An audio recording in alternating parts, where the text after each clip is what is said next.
8 নং লোকসভা নির্বাচনে শিলচরে প্রথমবার এলেন তৃণমূল কংগ্রেসের সর্বভারতীয় নেত্রী তথা পশ্চিমবঙ্গের মুখ্যমন্ত্রী মমতা বন্দ্যোপাধ্যায়। এদিন ওনাকে শিলচর বিমানবন্দরে উষ্ণ সংবর্ধনা জানান তৃণমূল নেত্রী তথা রাজ্যসভা সাংসদ সুস্মিতা দেব। এদিন তিনি বিমানবন্দর থেকে সোজা চলে যান টাউন ক্লাব ময়দানে। সেখানে তিনি 8 নং লোকসভা তৃণমূল প্রার্থী রাধেশ্যাম বিশ্বাসের হয়ে প্রচার কার্যে অংশগ্রহণ করেন। সভায় তিনি বিজেপির জনবিরোধী নীতির কড়া ভাষায় সমালোচনা করেন। এছাড়া তিনি সশক্ত ভারত গড়তে তৃণমূল কংগ্রেসকে ভোটে জয়ী করার আহ্বান জানান। সভায় উপস্থিত ছিলেন রাজ্যসভা সাংসদ সুস্মিতা দেব, প্রার্থী রাধেশ্যাম বিশ্বাস সহ তৃণমূল কংগ্রেসের বিভিন্ন নেতারা।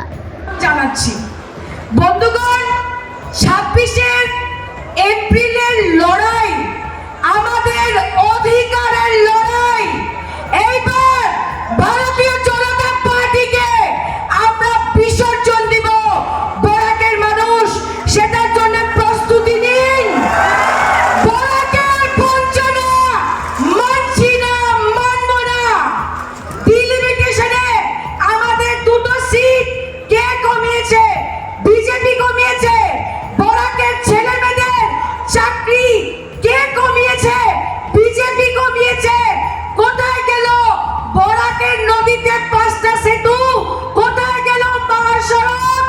আমার সঙ্গে বলেন, আমাদের নেত্রী মমতা বন্দ্যোপাধ্যায়কে আমি আপনাদের হয়ে কথা দিলাম যে বিজেপিকে এবার আমরা পরাস্ত করব। মমতা ব্যানার্জি, মমতা ব্যানার্জি, মমতা ব্যানার্জি। আমি আমার শ্রদ্ধেয় সভানেত্রী এবং পশ্চিমবঙ্গের মুখ্যমন্ত্রী মমতাদিকে অনুরোধ করছি, স্বাধিকার, স্বাভিমান এবং ঐতিহ্য রক্ষার লড়াই। আপনারা জানেন এই শিলচর লোকসভা কেন্দ্র অত্যন্ত ঐতিহ্যপূর্ণ একটা লোকসভা কেন্দ্র, কারণ এখান থেকে আমাদের সম্মানিত নেতা সন্তোষ মোহন দেব, যিনি এখান থেকে বারবার জিতে সর্বভারতীয় স্তরে শিলচর লোকসভা আসনকে একটা আলাদা পরিচয় এনে দিয়েছিলেন।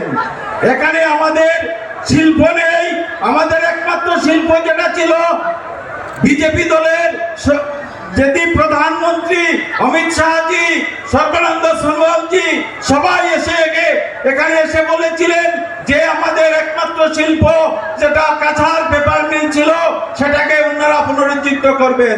কিন্তু মিথ্যা কথা বন্ধুগণ, আজ পর্যন্ত এটাকে বিক্রি করে দেওয়া হয়েছে, এটাকে রিভাইভ করা হয়নি। আমাদের চিফ মিনিস্টার কেন বারবার আসেন জানেন? ওনারা বলেন 2 লক্ষ ভোটে জিতবেন। একটা মিথ্যা কথা, কারণ এবারে যে আজকের যে উপস্থিতি সেটাই প্রমাণ করছে এবারে আমরাই জিতছি, আমরাই জয়লাভ করবো বন্ধুগণ।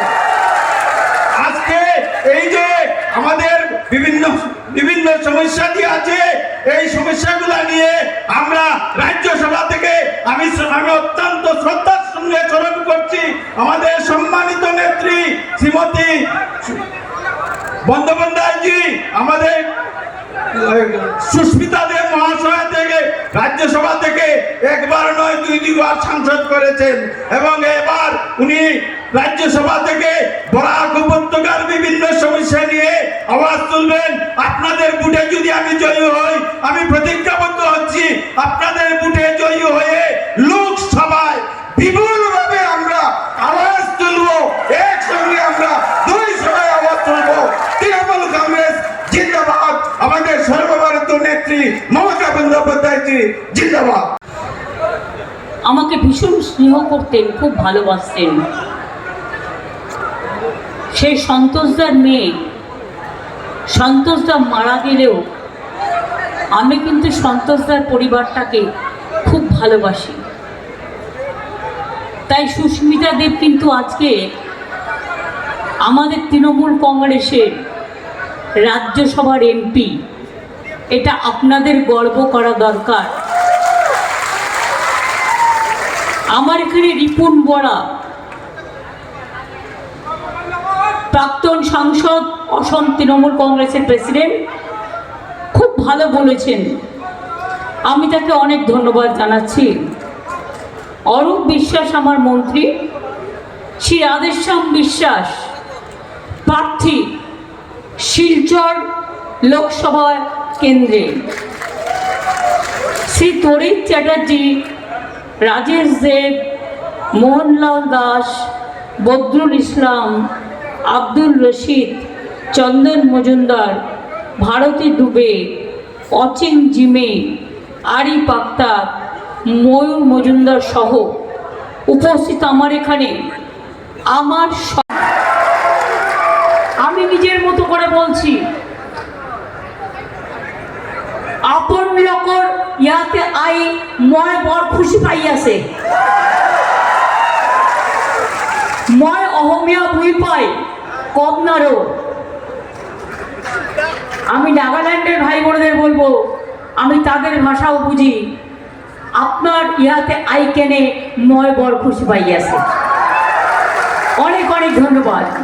আমি বাংলার সকলকে বলবো, আসামের সকলকে বলবো, আপনাদের বিহু উৎসবের জন্য অনেক ধন্যবাদ, আমার অনেক শুভকামনা। আজকে অন্নপূর্ণা পুজো চলছে দুদিন ধরে, বাসন্তী পুজো, নবরাত্রি। আমি সবাইকে অভিনন্দন জানাচ্ছি। কয়েকদিন আগে 1 মাস রোজা পালন করেছেন যারা, রমজান মাস হয়ে গেল, খুশি ঈদ হয়ে গেল, আমি সবাইকে অনেক অনেক ঈদ মোবারক জানাচ্ছি। আল্লাহ তাআলা আপনাদের ঈদ মোবারক কবুল করেছেন। আমি শুভ নববর্ষ, বিহু উৎসব, অন্নপূর্ণা পুজো সহ সবার যত প্রোগ্রাম আছে, আমি সবাইকে আমার অনেক ধন্যবাদ, অভিনন্দন। আসামবাসী, আপনারা আমাকে আজ নয় বরাবরই ভালোবাসেন, কিন্তু আমি আসতে পারতাম না, তার কারণ সন্তোষদের মৃত্যুর পর আসামের পরিস্থিতি অনেকটা চেঞ্জ হয়। আমি, সন্তোষদা আর মনোরঞ্জন ভক্ত, এই 3 জন মিলে আমরা ত্রিপুরায় সিপিএমকে হাঁটিয়ে আমরা ত্রিপুরায় জয় এনেছিলাম, ভুলে যাবেন না। আমাদের এখানে আরও 3 জন প্রার্থী কন্টেস্ট করছেন, রাধেশ্যাম বাবু ছাড়াও। আমি তাদের জন্য অনেক আশীর্বাদ দোয়া চাইব, শুভকামনা। বরপেটা লোকসভা সমষ্টি আবুল কালাম আজাদ, লখিমপুর লোকসভা সমষ্টি ও ঘনকান্ত চুতিয়া, কোকরাঝাড় লোকসভা সমষ্টি গৌরী শঙ্কর সরণিয়া, তাদের সমর্থনেও তৃণমূল কংগ্রেসের এই যে আমি চিহ্নটা পড়ে আছি জোড়া ফুল, মনে রাখবেন এটা হচ্ছে ভাই এবং বোন, একই বৃন্তে দুটো কুসুম, হিন্দু মুসলমান, একজন তার নয়নমণি আর একজন তার প্রাণ, আমার ভাই এবং বোন হয়েছে। আজও মেয়েরা জাস্টিস চেয়ে ঘুরে বেড়াচ্ছে। এই মোদি দেবে জাস্টিস? এটা আপনারা বিশ্বাস করেন? এটা আপনারা বিশ্বাস করেন? যদি মনে করেন আমি এখন মরে যাচ্ছি, সেটা বিশ্বাস করবেন, কিন্তু মোদি কারোর জন্য কিছু করবে এ কথা বিশ্বাস করবেন না। তার কারণ দাঙ্গাবাজ, ভাওতাবাজ, লুঠেরা এই সরকার জুমলাবাজ সরকার। এদের কোনো ক্ষমা নেই, আমি তো ক্ষমা করবই না। আপনাদের কাছে অনুরোধ করব, একবার জোট বাঁধুন। জোট মানে তৃণমূল কংগ্রেস। আমরা ইন্ডিয়াকে ভোট দেখাবো। আমরা বাংলায় একা লড়ছি বিজেপির বিরুদ্ধে। কংগ্রেসও নেই, সিপিএমও নেই, ওরা বিজেপিকে সাপোর্ট করে ওখানে, কিন্তু অল ইন্ডিয়ায় আমরা ইন্ডিয়া জোটকে নেতৃত্ব দেবো। এটুকু আপনাদের আমি বলে রাখলাম। যদি আপনাদের সমর্থন থাকে আর আপনাদের কাজগুলো আমরা চেষ্টা করব করে দেব, কিন্তু এটা মনে রাখবেন, কখনো কখনো ভয় দেখাবে, ভয় দেখিয়ে টাকার বান্ডিল পুড়ে দেবে, কিন্তু সারা জীবন যদি ভয়ে ভয়ে থাকে কি করে হবে? জন্মেছি যখন, মৃত্যু একদিন হবেই, তো রোজ রোজ ভয় কেন? রোজ রোজ ভয় কেন? কাকে ভয় পাবেন? কিসের জন্য ভয় পাবেন? এবারে যদি মোদি কোনো রকম জিতে যায়, দেশে গণতন্ত্র থাকবে না, আর নির্বাচন হবে না। উনি একাই দেশটাকে বেচে দেবেন। অলরেডি দেশটাকে বেচে দিয়েছেন। দেশ তো বেচ দিয়া है। लोकतंत्र को बेच दिया है, जनता को कुछ नहीं किया है। আমি আপনাদের পরিষ্কার বলছি, এবার মত বদলাবেন? সাহস আছে? আমরা যদি লড়তে পারি, আপনাদের নেই কেন? বাংলা থেকে শিলচর কতটা দূর? বাংলা থেকে গৌহাটি কত দূর? এ তো আমার শিলিগুড়ির বর্ডার, এ তো আমার কলকাতার বর্ডার। বাংলায় এখানে বড়দের একটা গন্ডগোল হয়েছিল আসামে, আলিপুরদুয়ারে আমরা নিয়ে গিয়েছিলাম, সেখানে আমরা শেল্টার দিয়েছিলাম। তার কারণ বাংলায় মনে রাখবেন, যখন এখানে যদি কোনো অত্যাচার হয়, আপনাদের জন্য বাংলা আছে আপনার পাশে। আপনি যে কোনো সময় বাংলা এসে আপনার ঘর বাড়ি বাঁধতে পারেন, আমরা আছি আপনাদের সাথে। আপনারা নিজের জায়গায় নিশ্চয়ই থাকবেন, তবে এটুকু মনে রাখবেন, আমরা আপনাদের ভালোবাসি, আপনাদের উপর অত্যাচার আমি বিশ্বাস করি, এবং তাই আমরা যদি একখানা রুটি খাই, আধখানা রুটি দেওয়ার ক্ষমতা আপনাদের আছে। আপনাদের এখানে মেয়েরা লক্ষ্মীর ভান্ডার পায়? পায় না? আমার ওখানে সব মেয়েরা পায়। 1,15,00,000 মেয়ে লক্ষ্মীর ভান্ডার পায়। আর 60 বছরও যাদের হয়ে গেছে, সারা জিন্দেগি ভর পাবে। কৃষকদের 10,000 টাকা করে ভাতা দিই আমরা। কন্যাশ্রী, স্কুল, কলেজ, বিশ্ববিদ্যালয় সব পড়াশোনা চালাই আমরা। মাইনরিটি ছেলেদের, সংখ্যালঘুদের ঐক্যশ্রী স্কিম, 3 কোটি ছেলে মেয়েদের মনে রাখবেন আমরা সংখ্যালঘু স্কলারশিপ দিই। বাংলায় 17% ওবিসির মধ্যে 90% মুসলিম আছে, এবং তারা আজকে মেধাশ্রী পায়, তারা আজকে যোগ্যশ্রী পায়, তারা আজকে নিজে পায়ে দাঁড়াচ্ছে। আমার তপশিলি ভাই বোনেরা মনে রাখবেন, সে মতুয়া বলুন, সে রাজবংশী বলুন, সে বড় বলুন, যারাই আপনারা আছেন, সব ভাগাভাগি না করে, সবার নাম আলাদা আলাদা করে না বলে আমি এটা বলবো, তপশিলি বন্ধু স্কিম আমাদের আছে, তারা ভাতা পায়। কাস্ট সার্টিফিকেট আমরা দিয়ে দিই, প্রায় 1,51,00,000 কাস্ট সার্টিফিকেট শুধু আমার সময় আমি দিয়েছি তপশিলিদের।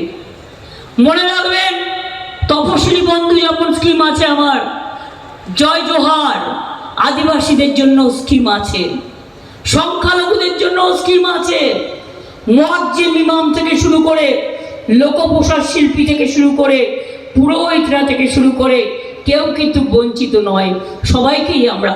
আর স্টুডেন্টরা পড়াশুনো করে বিনা পয়সায়, আর তারপরে যদি তারা মনে করে তারা ভালো পড়াশুনো করবে, বাইরে যাবে, তার জন্য 10 লাখ টাকার ক্রেডিট কার্ড করে দেওয়া হয়েছে। সব ছাত্রছাত্রীকে আমরা ক্লাস 9-এ উঠলে বিনা পয়সায় সাইকেল দিই, আর যখন 12 ক্লাসে ওঠে বিনা পয়সায় স্মার্টফোন দিই সব ছাত্রছাত্রীদের। তার কারণ ওরা আমাদের গর্ব, ওরা নিজেরা নিজে পায়ে দাঁড়াক, এটা আমরা চাই। আপনারা চান না নিজে পায়ে দাঁড়াতে? তো ভয় পান কেন? কারে ভয় পান? তো ভয় যদি না পান, শিলচরে ভাষা আন্দোলন করেছিলেন আপনারা, করিমগঞ্জে করেছিলেন। আপনাদের ভাষা আন্দোলনকে আমি অনেক ভালোবাসি, সম্মান জানাই। আমরাও ভাষা আন্দোলনের প্রোগ্রাম করি। আমার মনে আছে, সিজাত আমাদের একজন সাহিত্যিক এখানে প্রোগ্রাম করতে এসেছিল, তাকে বিজেপির লোকেরা ঘিরে ধরেছিল। তখন আমি সঙ্গে সঙ্গে আমাদের এখানে যারা নাট্য চর্চা করেন তাদেরকে ফোন করেছিলাম, তারপরে তারা গিয়ে সিজাতকে উদ্ধার করে। কই আমরা তো এটা করিনি, আমরা কখনো এটা করি না, এটা মাথায় রাখবেন। আমরা কখনো কাউকে তাড়াই না, আমরা কখনো বাঙালি খেলাও আন্দোলন, বা কখনো মুসলিম খেলাও আন্দোলন, বা কখনো অন্য ভাষী খেলাও আন্দোলন আমরা কখনো করি না। আমার কাছে সবাই সমান।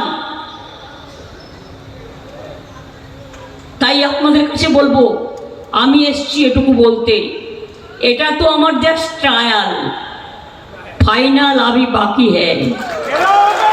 আসামে আমি ট্রায়াল দিতে এসছি, ফাইনাল খেলতে আসবো আবার। ওখানে অনুকূল ঠাকুরের বড় একটা মন্দির তৈরি করবে বলে আমি কিন্তু বিনা পয়সায় গভর্নমেন্ট থেকে তাদের জমিও দিয়েছি, যাতে তারা ভালো করে করতে পারে। লোকনাথ ঠাকুরের জন্য করেছি, ফুরফুরা শরীফের জন্য করেছি, অনেক মাজারের জন্য করেছি। মা কালীবাড়ি হচ্ছে সতীপীঠ, তারাপীঠ, দক্ষিণেশ্বর, শিবযজ্ঞ মন্দির, মদনমোহন মন্দির, কিছু বাকি নেই। মহাকাল থেকে শুরু করে সব জায়গাতেই আমরা আছি। তার কারণ আমরা সর্বধর্ম সমন্বয়কে ভালোবাসি, সব ভাই বোনদের ভালোবাসি। আমরা ভাগাভাগি করে বাঁচতে চাই না, আমরা একসাথে বাঁচতে চাই। আমি ভুলে যাইনি সেদিনের কথা। এক সময় মনোরঞ্জন ভক্ত করিমগঞ্জ শিলচরে আমাকে প্রচারের জন্য নিয়ে আসতো। তখন আমি স্টুডেন্ট রাজনীতি করতাম, আর বিকেল হলেই বলতো চল তোরে লয়ে বাজারে যাই। আর বাজারে গিয়া কি করতো না, ওই লাই পাতা, লাই শাক পাতা কিনতো আর ট্যাংরা মাছ, ওই দিয়ে ঝোল করে উনি খাবেন। ওনার এসব পিকুরিয়ার জিনিস ছিল, কিন্তু এগুলো খুব পছন্দের খাবার বাঙালিদের, আসামিদের, সকলের। আমি সকলকেই বলি, আজকে কেন এসছি আপনাদের কাছে বলতে, যখন আপনাদের এখানে এনআরসি নিয়ে আন্দোলন চলছিল, কেন আন্দোলন চলছিল, 19 লক্ষ মানুষের নাম বাদ দেওয়া হয়েছিল। তার মধ্যে 17 লক্ষ বাঙালি হিন্দু মুসলমান ছিল, আসামিরাও ছিল, গৌহাটির লোকেরাও ছিল, পাহাড়ি লোকেরাও ছিল, পাঞ্জাবিরাও ছিল। সেদিন আপনারা আন্দোলন গড়ে তুলেছিলেন, আর আমি আপনাদের পাশে ছিলাম। আমি কলকাতায় রোজ মিছিল করতাম, রোজ মিটিং করতাম। আমি জানি অত্যাচারের কাহিনী। অনেক আগুন জ্বলেছে, সারা দেশ জুড়ে তাণ্ডব করেছে বিজেপি, অত্যাচার করেছে। দিল্লি থেকে শুরু করে কত মানুষের রক্তে ভিজে গেছে দিল্লির রাজপথ, ইউপির রাজপথ, গুজরাটের রাজপথ, আসামের রাজপথ। আজও মণিপুরে কেঁদে যাচ্ছে আমার মা বোনেরা, আমার ট্রাইবেল ভাই বোনেরা, কোনো বিচার পায় না। নির্বাচন আসলেই ভোট পাখিরা উড়ে আসে আর ভোট চাই। আমি আপনাদের বলি, আমি যদি সংখ্যাটা ভুল না করি, আপনারা জীবনে এক হবেন না। কবে এক হবেন বলতে পারেন? আপনারা এখানে বাঙালি হিন্দুই বলুন, বাঙালি মুসলমানই বলুন, আর আমার আসামের ভাই বোনেরাই বলুন, সব যদি এক হয়ে যান না, শুধু বাঙালি হিন্দু মুসলমান দুটো ভোট এক হলে 70% আপনারা, আর আসামি ভাই বোনেরাও আমার 30% আছে। কিন্তু সেই লড়াইয়ের জন্য তৈরি হতে হবে। আমি কথা দিয়ে যাচ্ছি, রাধেশ্যাম বাবুকে আপনারা জেতান, আরো 3টে প্রার্থীকে জেতান। আগামী আসাম বিধানসভা নির্বাচনে তৃণমূল কংগ্রেস সব সিটের লড়াই করবে, আর আপনাদের সাপোর্ট থাকলে আমরা জিতবো, এটা আমি বিশ্বাস করি। আর আমরা জিতলে এনআরসি হবে না, তুলে দেবো। কে হবে না, তুলে দেবো। ইউনিফর্ম সিভিল কোড হবে না, তুলে দেবো।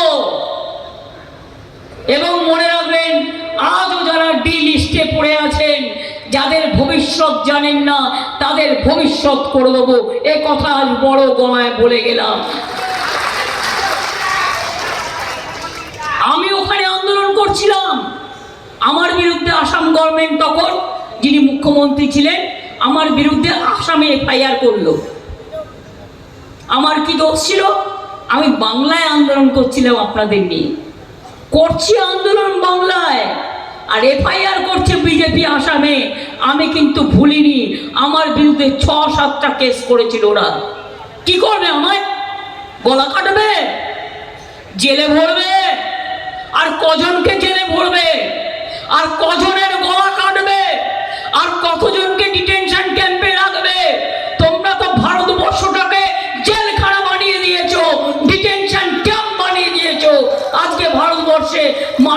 কোনো অধিকার নেই। এই নির্বাচনটা হতে যাচ্ছে ভয়ঙ্কর। এত কালো কলুষিত ইলেকশন আগে কখনো আপনারা দেখেননি। Government of the agency, by the agency and for the agency. Government মিডিয়াকে যা বলছে মিডিয়া তাই করছে। সব মিডিয়ায় দেখবেন বাবুদের বড় বড় ছবি আর বড় বড় বিজ্ঞাপন, কোনোদিন লোকের খোঁজ নিতে আসে না। আজকে বলো বেকারদের চাকরি দিয়েছো, 2 কোটি বেকারদের চাকরি দিয়ে বলেছিলে, আজকে 10 লক্ষ পদ পড়ে আছে সেন্ট্রাল গভর্নমেন্টে, সেটা পর্যন্ত দাওনি। আগের বার ইলেকশনের আগে কি বলেছিলে?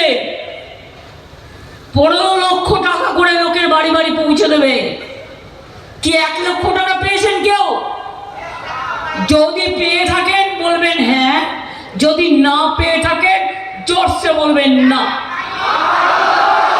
2 লক্ষ টাকা কেউ পেয়েছেন? 3 লক্ষ টাকা কেউ পেয়েছেন? 4 লক্ষ টাকা কেউ পেয়েছেন? 5 লক্ষ টাকা কেউ পেয়েছেন? 6 লক্ষ টাকা কেউ পেয়েছেন? 7 লক্ষ টাকা কেউ পেয়েছেন? 8 লক্ষ টাকা কেউ পেয়েছেন? 9 লক্ষ টাকা কেউ পেয়েছেন? 10 লক্ষ টাকা কেউ পেয়েছেন?